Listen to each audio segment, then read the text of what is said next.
E aí, meus babadeiros aqui do nosso canal, da nossa comunidade, notícias, babados, show. Pessoal, venho trazer um vídeo aqui. Infelizmente não é um vídeo tão feliz, tão alegre, não é um vídeo de fofoca, mas sim um vídeo de notícia. O que acontece, pessoal?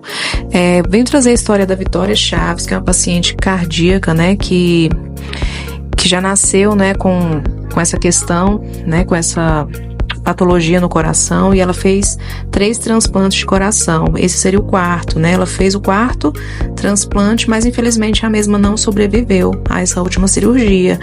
E o que acontece, pessoal? Veio, né, nas redes sociais, lá da rede vizinha, 2 estudantes de medicina, né, debochando, na verdade, da situação da Vitória. Isso trouxe bastante revolta, né, na população, e esse vídeo tem trazido bastante repercussão nas redes sociais. E aí, o que acontece? Venho trazendo para vocês com exclusividade a mãe, né, da Vitória e a irmã que falam, né, sobre o ocorrido, mas eu vou deixar o vídeo aqui para vocês, né, para que vocês possam tirar as próprias conclusões e me dizer aqui nos comentários o que vocês acham dessa situação. Antes de soltar o vídeo, quero muito pedir a sua ajuda e a sua colaboração. Arregaça o dedão no like, comenta, compartilha, se inscreva também aqui no canal e ative as notificações para que vocês possam ficar por dentro de tudo que rola no mundo dos famosos. Um grande beijo, te espero no próximo vídeo. De 26 anos, que foi submetida a 3 transplantes de coração e 1 de rim e morreu devido a um choque séptico e insuficiência renal crônica, causa revolta em você? Imagina na família. A mãe de Vitória, Cláudia Aparecida da Rocha Chaves, registrou um boletim de ocorrência e acionou o Ministério Público de São Paulo, além do próprio Hospital do Coração. E ela e a Giovana Chaves, irmã da Vitória, estão ao vivo com a gente, além do repórter Alfredo Henrique, para contar mais sobre como elas estão enfrentando essa batalha. Boa tarde, Cláudia, Giovana e Alfredo. Boa tarde. Boa tarde. Gente, eu queria começar perguntando em que pé está essa questão do boletim de ocorrência e se o Ministério Público já deu alguma resposta para vocês em relação ao caso da Vitória. Então, a gente ainda não teve resposta do Ministério, né? Mas a gente viu numa matéria que eles disseram que já está na mão do 4º promotor de direitos humanos. E a delegacia entrou em contato com a gente falando que eles vão... que já abriu um inquérito. Alfredo, por favor, pode conversar com elas também aqui. Oi. Claro, perfeito. Eu queria, inclusive, que vocês explicassem melhor, para as pessoas entenderem, como é que chegou a informação até vocês, né? Porque vocês ficaram sabendo muito tempo depois, né? Do que aconteceu e como acabou impactando aí na rotina de vocês, que eu sei que vocês estão sem dormir, né? Bagunçou tudo, né? Que foi bem pontuado. As pessoas esquecem que a rede social ela impacta na vida das pessoas, né? Sim. A minha irmã faleceu no dia 28 de fevereiro. Aí desde então a gente não mexeu no telefone dela. Aí na quinta-feira passada, dia 3 de abril, a minha mãe resolveu mexer no telefone dela. Aí tinha uma mensagem de um amigo dela que mora na Holanda e ele tinha enviado pra gente. Ele foi o primeiro a enviar, falando: você viu que tem um vídeo circulando na internet falando sobre você? Que ele nem ainda não sabia que ela tinha falecido. Aí a gente notificou ele que ela tinha falecido e tudo mais, e fomos ver o vídeo. De início a gente não viu nada, nenhum problema assim, como um vídeo normal relatando um caso, sem o consentimento, mas era um vídeo normal. Aí, conforme o vídeo vai passando, a gente viu as falas desrespeitosas, comparando a minha irmã, falando que ela achava que tem 7 vidas, sendo que a minha irmã, ela amava viver, ela queria viver como qualquer um, como mais do que ninguém. E também elas fazendo as afirmações de que ela não tomava as medicações e que foi transplantada por um erro dela, o que também não existiu. Aí, tanto que a primeira coisa que a gente fez foi entrar em contato com a médica que cuidava da minha irmã há 22 anos. A gente perguntou pra ela qual foi a causa do 3º transplante de Vitória. Aí ela explicou que foi a doença do enxerto, que é uma doença que é normal de dar em todo órgão transplantado. porque com o tempo dá essa doença mesmo. E como já tinha 9 anos de transplante, o que já é muito para um segundo transplante, que é uma coisa nova para eles, é normal. Aí, que foi que a gente ficou mais indignado, sabe? Porque diversas pessoas começaram a alegar, falando que a minha irmã não se cuidava, que 3 pessoas tiveram que morrer para que ela não valorizasse a vida, que ela desperdiçou órgãos. Que ela comprava, sendo que a gente nem condições a gente não tem, porque tem como eu provar que a minha filha tomava remédio, porque como a gente é de Goiás, e lá não liberava essa medicação para transplante de coração.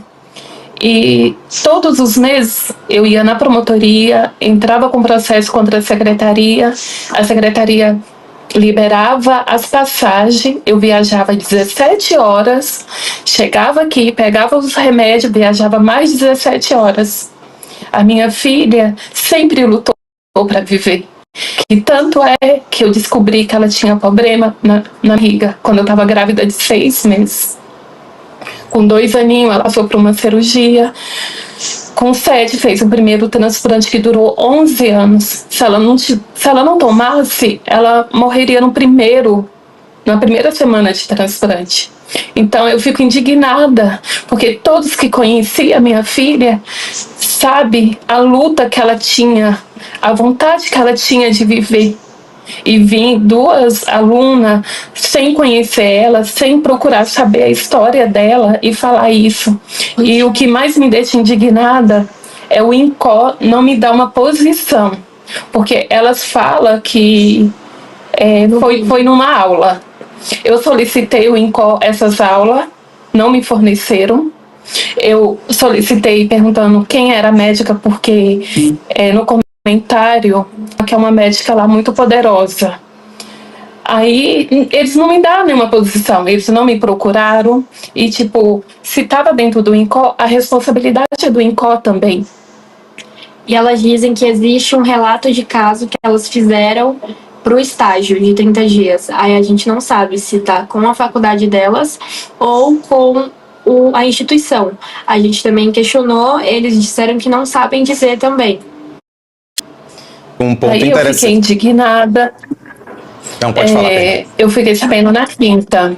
Na quinta-feira, eu entrei em desespero. Eu chorava dia e noite. Aí eu comecei a mandar mensagem para toda a TV. Primeiro na delegacia daqui da Consolação. Eles não queriam registrar. Foi uma luta muito grande, sabe? E eu tenho sede de justiça. A minha filha, a história dela, ninguém vai diminuir. Ela lutou muito. O sonho dela era viver, o sonho dela era estudar. A minha filha não teve vida. A vida da minha filha foi dentro de um hospital e não por ela. E sim, infelizmente, ela nasceu com um problema. Foram 26 anos de luta para vir uma pessoa e diminuir isso, basicamente afirmando que ela não valorizava a própria vida, porque é a mesma coisa de falar que a pessoa não toma as medicações. E importante é muito triste, sabe? Eu acho importante a gente pontuar, inclusive, que essas pessoas que disseram, comprou o órgão, que o Brasil tem uma das melhores políticas do mundo em relação à doação de órgãos. Nunca que aconteceria isso com ninguém. A Vitória realmente, ela teve o direito, como qualquer brasileiro tem. E eu queria dentro desse aspecto, né, desses comentários, acaba que os comentários doem mais em vocês até do que o próprio vídeo, né? Porque as pessoas interpretam errado, começam a difamar, falar coisas que elas não sabem, né? Vocês estão tentando se manter distante da internet para não, né, se envolver com isso. Como é que tá essa relação agora que a história, né, vazou, tá, né, no Brasil inteiro falando sobre o assunto? Eu não vou mentir, eu sou uma pessoa que eu não consigo ver e ficar calada. Porque eu acompanhei. Eu sou mais nova que a Vitória, eu era mais nova que a Vitória. Mas mesmo sendo mais nova, eu cuidava da minha irmã. Eu desisti 2 anos da escola por causa dela. E, tipo, eu fazia de tudo por ela. Pra ver pessoas falando coisas que, sabe, são desumanas sobre ela. Eu não consigo. Aí eu fiquei respondendo as pessoas, essa noite eu nem dormi respondendo as pessoas nos comentários, porque eu acho tão, sabe, desumano as pessoas criticarem, falarem coisas absurdas sobre uma pessoa que nem tá mais aqui pra se defender. Eu não conhecia a história dela, porque no que elas afirmam que a minha filha não tomava remédio, que ela provocou o segundo transplante, se põe no lugar dela. Ela ia querer ir para o centro cirúrgico sem ter a certeza de voltar viva. Ela ia querer ir para o centro cirúrgico, ser cerrada o peito, ser costurada. Ela ia querer ficar dentro de uma UTI sem poder comer boa. As pessoas dizem que a gente está sendo oportunista, querendo ganhar mídia em cima das meninas, mas não é isso. A gente só quer mostrar que isso não é certo. Hoje aconteceu com um parente meu. Imagina, amanhã pode acontecer com um parente seu. Se a gente continuar permitindo essas coisas, posts sem permissão, com desinformações, que querendo ou não, de certa forma propagou um ódio para minha irmã, não é certo. E tem a lei do sigilo, né? Que eu acho que tem que valer. Se existe a lei, tem que ser cumprida. E se foi dito, que fosse dita a verdade. Porque se coloca... se minha filha não tivesse tomado o remédio, o hospital teria dado outras oportunidades a ela? Jamais, Exatamente. né? E também estão falando muito sobre a exposição. Falando, mas elas não expuseram. Não falaram nome, não falaram endereço. Só que a todo momento no vídeo elas citam a instituição que a minha irmã estava. Ela cita que a minha irmã estava internada lá. Fora que a minha irmã foi a primeira e a única a fazer 3 transplantes cardíacos e um renal no INCOR. Que não é muito difícil de se descobrir, porque quando você coloca no TikTok, a primeira coisa que aparece é a matéria do Metrópolis, inclusive, sobre ela com uma foto estampada dela. E, tipo, elas apresentaram informações muito específicas que, tipo, deixou claro quem era a pessoa, entende? Não é muito difícil de achar. É só você ir no Google, pesquisar, achou. Não é uma coisa que, tipo assim, nossa, a cada esquina tem uma pessoa que fez 3 transplantes cardíacos e um renal. Não existe isso. O que é que vocês estão esperando de resposta em relação a elas? O que é que vocês querem que elas digam? Né? A gente está falando exatamente aqui dessa gravidade, dessa exposição, e claro, vocês querem um pedido de desculpas, mas o que é que vocês querem ouvir em relação a esse caso especificamente?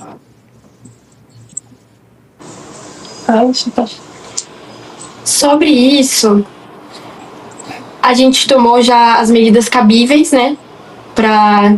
Que a gente não quer só que, tipo assim, que isso passe impune, que a memória da minha irmã fique manchada. A gente... O que a gente fez foi buscar justamente os nossos direitos e os direitos da minha irmã para que isso não ficasse em branco, sabe?